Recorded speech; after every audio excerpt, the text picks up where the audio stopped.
Good morning. We're here today to announce charges in the largest college admissions scam ever prosecuted by the Department of Justice. We've charged 50 people nationwide with participating in a conspiracy that involved, first, cheating on college entrance exams, meaning the SAT and the ACT, and second, securing admission to elite colleges by bribing coaches at those schools to accept certain students under false pretenses. In return for bribes, these coaches agreed to pretend that certain applicants were recruited competitive athletes, when in fact the applicants were not. As the coaches knew, the students' athletic credentials had been fabricated. Overall, today we have charged 3 people who organized these scams, 2 SAT or ACT exam administrators, 1 exam proctor, 1 college administrator, 9 coaches at elite schools, and 33 parents who paid enormous sums to guarantee their children's admission to certain schools through the use of bribes and fake academic and athletic credentials. A central defendant in the scheme, William Singer, will plead guilty today to charges of racketeering conspiracy, money laundering conspiracy, conspiracy to defraud the United States, and obstruction of justice. Singer allegedly ran a college counseling service and something called the Key Worldwide Foundation. Between roughly 2011 and 2018, wealthy parents paid Singer about $25 million in total to guarantee their children's admission to elite schools, including Yale, Georgetown, Stanford, the University of Southern California, the University of Texas, UCLA, and Wake Forest. Beyond enriching himself, Singer used that money to bribe college officials, Division I coaches, college exam administrators, all to secure admission for the children of his clients, not on their merits, but through fraud. Singer's foundation purported to be a charitable organization, but was actually a front Singer used to launder the money that parents paid him, of which he would then take a portion and dole it out as bribes to coaches and others. More specifically, with respect to the SAT and ACT scheme, numerous parents paid Singer between $15,000 and $75,000 to have someone either take the exam for their child or to correct their child's answers afterward, all to achieve a sufficiently high pre-agreed score on those tests. Singer accomplished this by paying defendant Mark Riddell, also charged today, to take or correct the exams, and by bribing 2 exam administrators, defendants Nikki Williams and Igor Dvorsky, to allow this to happen on their watch. Singer paid Williams about $5,000 per student and Dvorsky about $10,000 per student.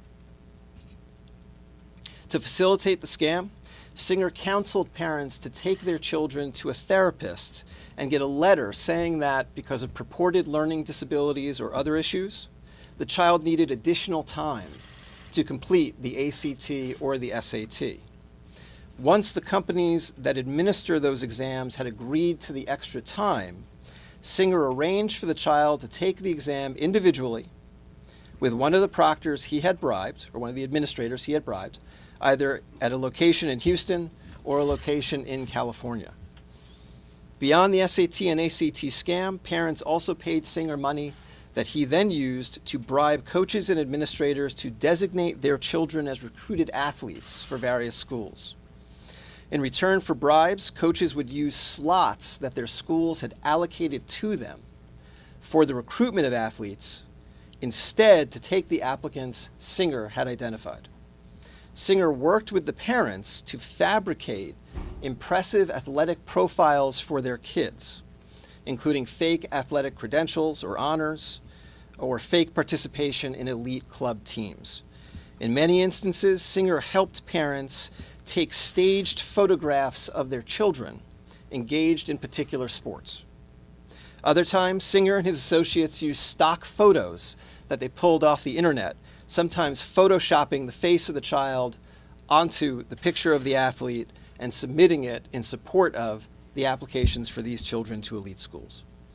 In one example, the head women's soccer coach at Yale, in exchange for $400,000, accepted an applicant as a recruit for the Yale women's team, despite knowing that the applicant did not even play competitive soccer.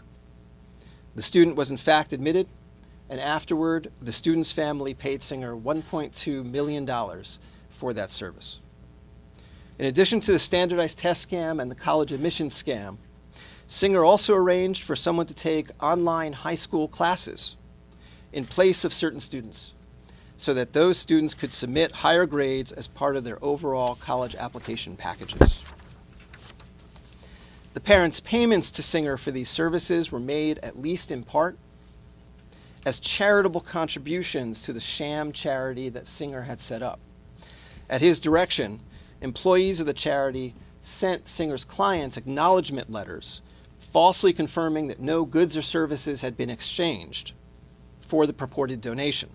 This enabled the parents to not only mask the true nature of the payment, but also take the tax write-off at the end of the year. Today, we have charged 33 parents nationwide with hiring Singer's group to defraud testing companies and/or various universities.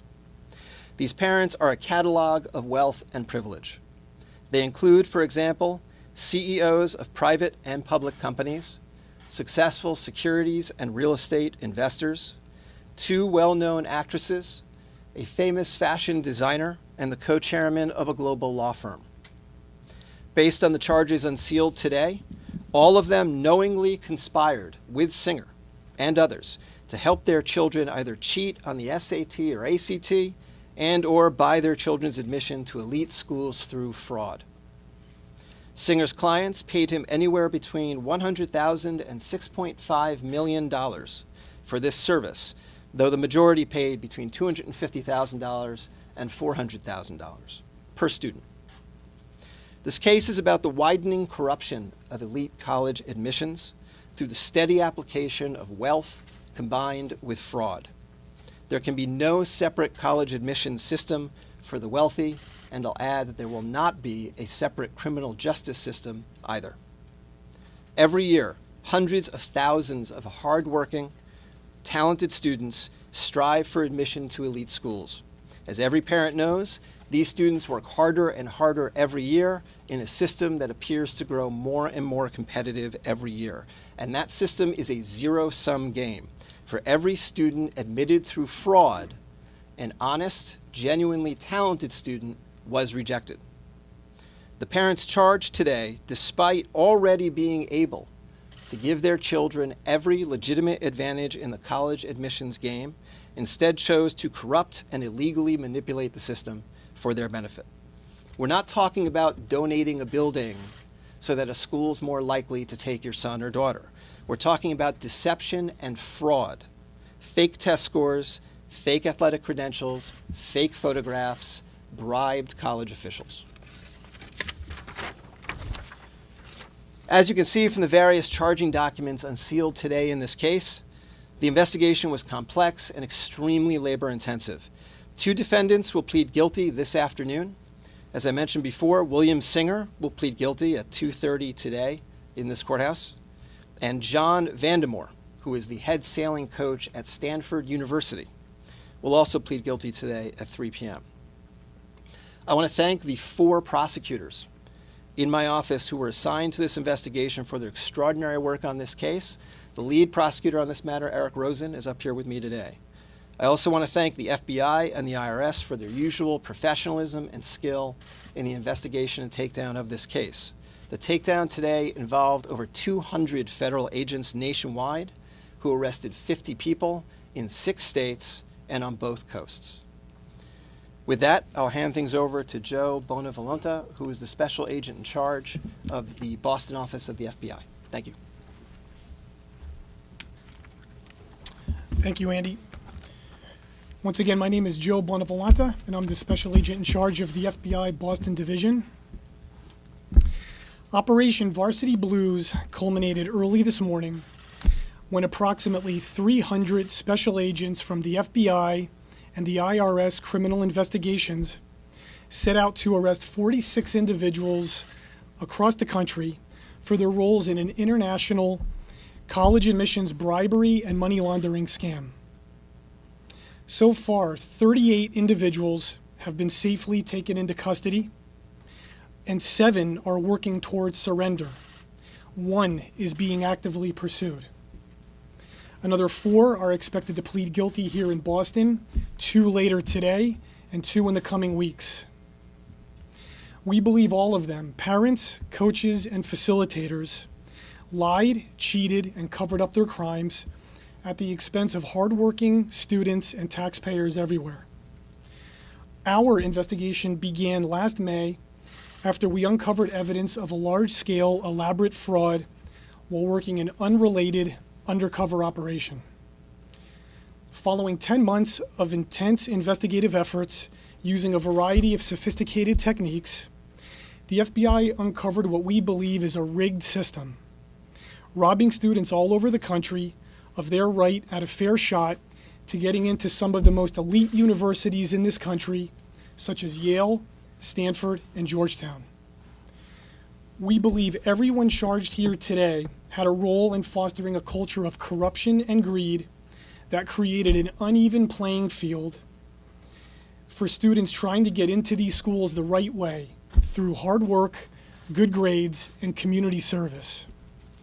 Unfortunately, what many students didn't know was that the odds had already been stacked against them by corrupt practices, including but not limited to bribery, falsification of athletic profiles, and near perfect SAT and ACT scores that were fraudulently obtained on behalf of other students, when in reality they were far from perfect.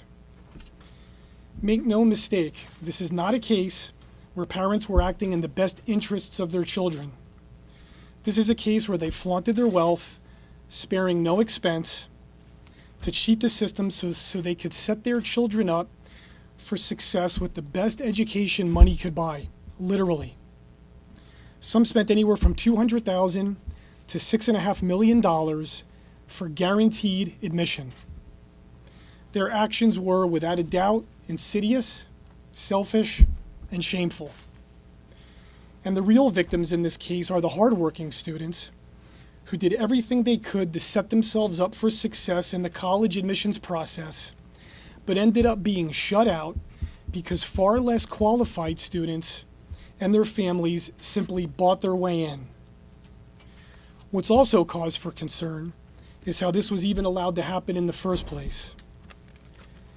Evidence we've obtained shows that trusted coaches and administrators manipulated the systems their universities had in place to accommodate students with fake athletic credentials, some of whom did not even play the sports they were recruited to play. It's a sham that strikes at the core of the college admissions process at universities across the country. And the alleged mastermind behind it, Rick Singer, offered a variety of cheating options as part of a widespread conspiracy to enrich himself, while also facilitating cheating on SAT and ACT exams, recruiting applicants onto competitive athletic teams in exchange for bribes, and concealing the nature and source of those bribes. There's no telling what their school of thought was while carrying out this conspiracy, but today's arrests should be a warning to others. You can't pay to play, you can't lie and cheat to get ahead, because you will get caught. This was a complex and demanding investigation, and it was charged accordingly. The use of the RICO statute signals the magnitude of the criminal enterprise and the seriousness of the crimes. I would like to personally recognize the investigators and prosecutors who pursued this case. However, our work is not done. Our investigation continues, and we will continue to find and stop those who aren't playing by the rules, because as you can see in this case, the impact on everyday people is real, has consequences, and broad-ranging effect. My sincerest appreciation for the tremendous work done by the United States Attorney and his team, as well as my thanks to Special Agent in Charge Christina O'Connell and her folks at the IRS Criminal Investigation for their continued partnership and support. This was truly a team effort. Thank you.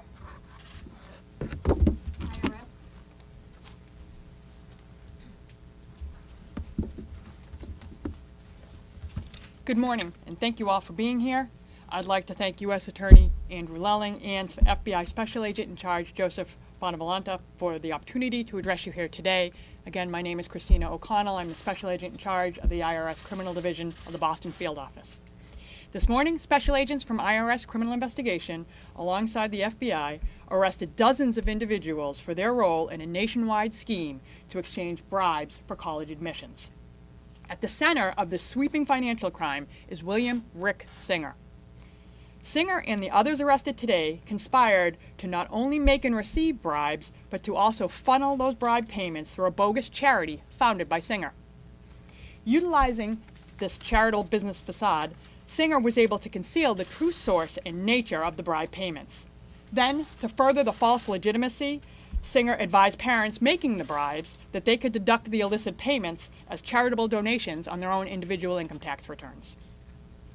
Overall, IRS Criminal Investigation and the FBI traced over $25 million in bribes laundered through this alleged charity founded by Singer. Overall, our investigators also revealed that the true objective of those involved was not charity at all, but greed. IRS Criminal Investigation will continue to collaborate with our law enforcement partners in the United States Attorney's Office on these complex financial investigations to ensure that the honest American taxpayers receive the message that IRS Criminal Investigation will never let financial corruption and greed trump hard work and honest effort. Thank you. Questions? How did Boston become the lead office to prosecute this case? Well, it appears to be a conspiracy nationwide in scope. There are several connections to the Boston area. So fake test scores, for example, were submitted to Boston College, Boston University, and Northeastern. Two of the defendants live in this state. A lot of the conspiratorial activity, phone calls, meetings, did happen here. And we, frankly, have the resources and the sophistication to take down a case of this magnitude. Do you have any idea how many students were able to make it into these schools over the years? We don't know the total number. As Special Agent in Charge Bonavolenta mentioned, this is still ongoing. So the 33 parents who we have charged, their children were able to get in somewhere. There are more than that, but I'm not prepared to give you a total. Is there anything that's going to happen to those students? Yeah. I'm sorry? Is there anything that's going to happen to those students who got in fraudulently? Well, there are two aspects to that question, right? There is, what is the reaction of the schools they go to? We leave that to the schools. That's not my bailiwick. As to charges against them, we're still considering that. It's not an accident that there are no students charged in these charging documents. The parents, the other defendants, are clearly the prime movers of this fraud. It remains to be seen whether we charge any of the students. How What active degree were was the students, in what the- degree did the students graduate? You know, any percentage of how many students that actually got in fraudulently went on to graduate, get degrees? I don't know the answer to that question. How active were the Obviously, two students? parents very popular in this. I'm sorry? Obviously, there's two parents particularly popular, Felicity Huffman and Loughlin. It sounds like they took two different routes. Can you go into a little bit more detail of what each of those parents are doing? Well, they're essentially, I'll speak more broadly. There were essentially two kinds of fraud that Singer was selling. One was to cheat on the SAT or ACT, and the other was to use his connections with Division I coaches and use bribes to get these parents' kids into school with fake athletic credentials. Some parents took advantage of one. I think Ms. Huffman, for example, took advantage of one of these, which was the SAT cheating scam. Some took advantage of the other, and some took advantage of both. There's no pattern that way. Any understanding as to why she didn't do it for a second child according to the paperwork? I can't comment on that.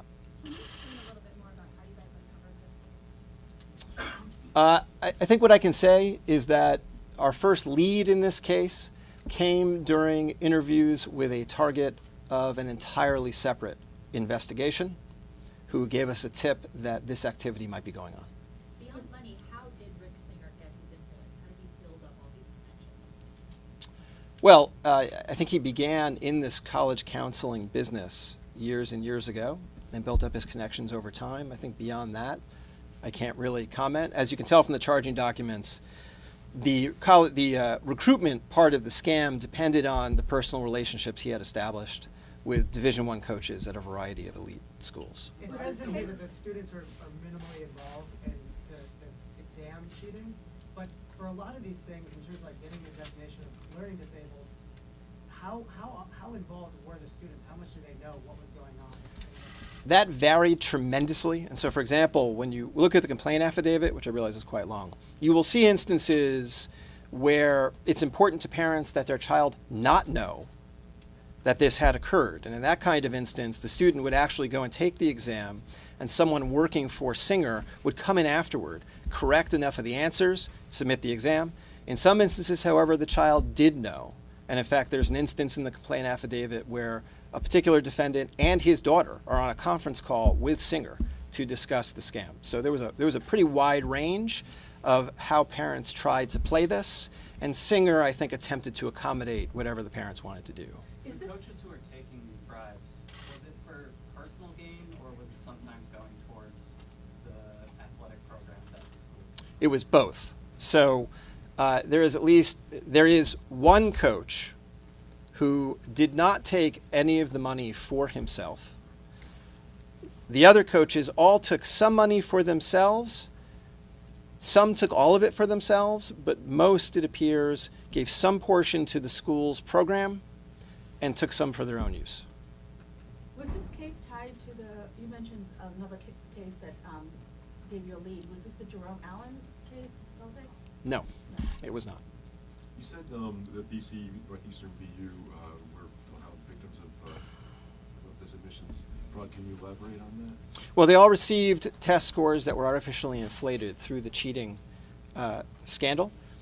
In one instance, as you'll see in the complaint, it appears that one of the defendants entered a quid pro quo with Singer, where Singer would help that defendant's student commit fraud, and in exchange, the parent would help one of Singer's other clients with admission to Northeastern University. I know it's a little confusing, but you'll see that in the complaint. And there's no evidence that the schools knew anything about this? I mean, they just believed what he was giving them? I think that's an important distinction to draw. It appears that the schools are not involved. It appears that in all of these instances, with the exception of one USC administrator who we have charged, University of Southern California administrator we have charged, the coaches were allotted slots for athletic recruitment. The coaches worked with Singer, meaning they accepted bribes. Singer gave the coaches sufficiently impressive fake athletic credentials. The coaches used those athletic profiles to convince everyone else internally that this was a good recruit for the team. The person was admitted, and the coach pocketed a bribe. Can you talk about some of the punishments, the level of punishments these defendants will face? It's a little premature for that. I mean, the statutes that we charge people under all have very high statutory maximums, but the actual sentence that someone might face, we just don't know that yet. It's very premature for that. Some of these bribes are substantial. You know, bribes between, as I said, usually between $250,000 and $400,000. Or actually, I should say donations to Singer from which he made these bribes of college coaches. So it's a little premature to say what ranges of sentencing they might be in. These targets become cooperating witnesses?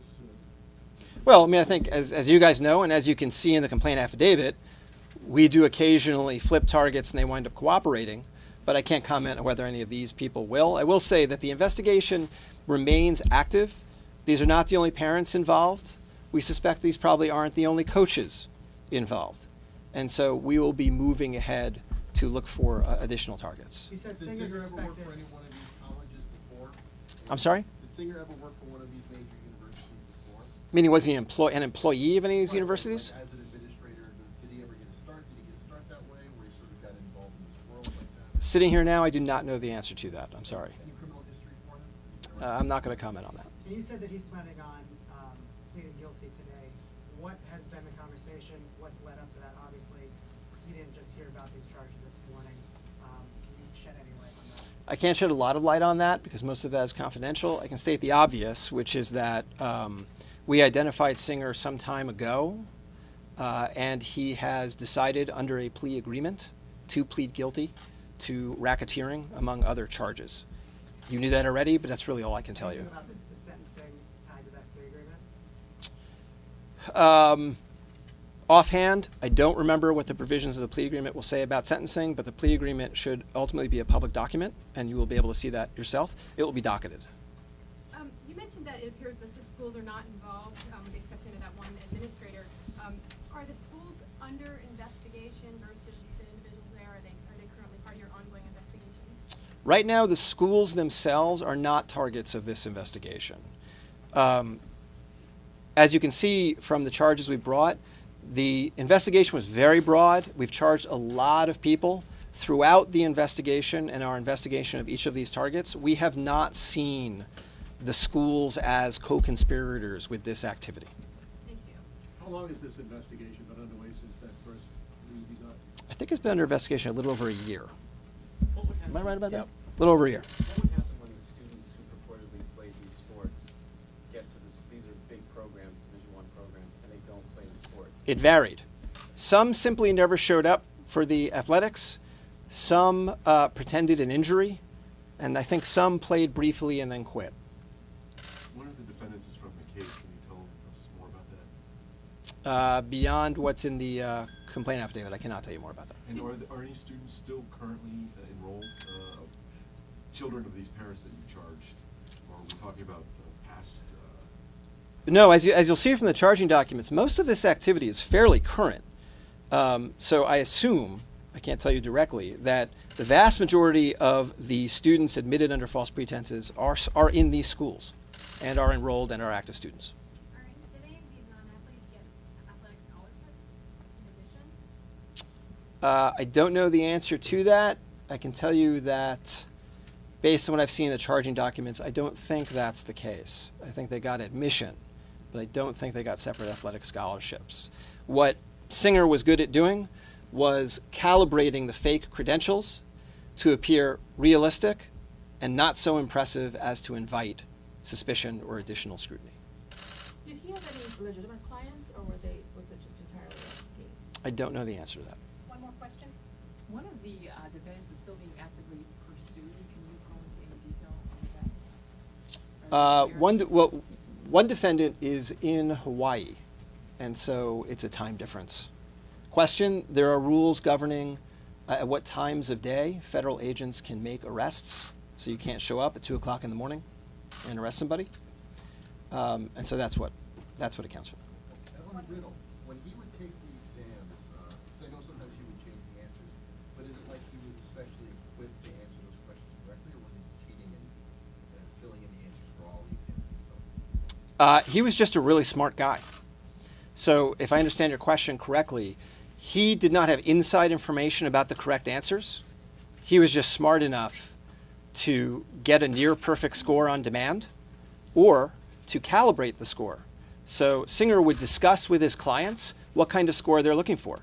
So if your daughter took the SAT on her own the first time and got a particular score, retaking the exam, if her score goes up too much, that would invite scrutiny. And so Singer would discuss with parents what kind of score was impressive, but not too impressive, and then would instruct Riddell to attempt to get that score. And he was just good enough to do it. What did Riddell do? What is it? Did he have any sort of job? I'm not sure how much of that is public, so I'm going to err on the side of not answering that. I think in the charging document for Riddell, which is now public, you will find whatever I'm allowed to say on that point, but I don't remember it standing here.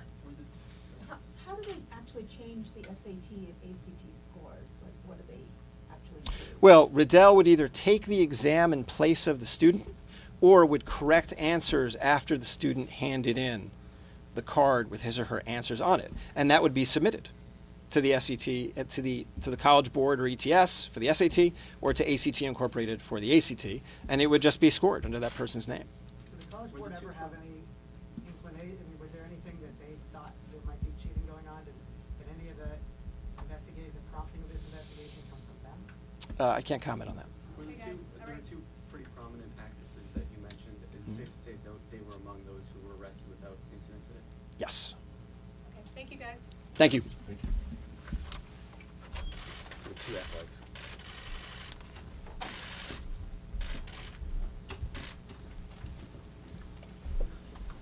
Thank you. Thank you.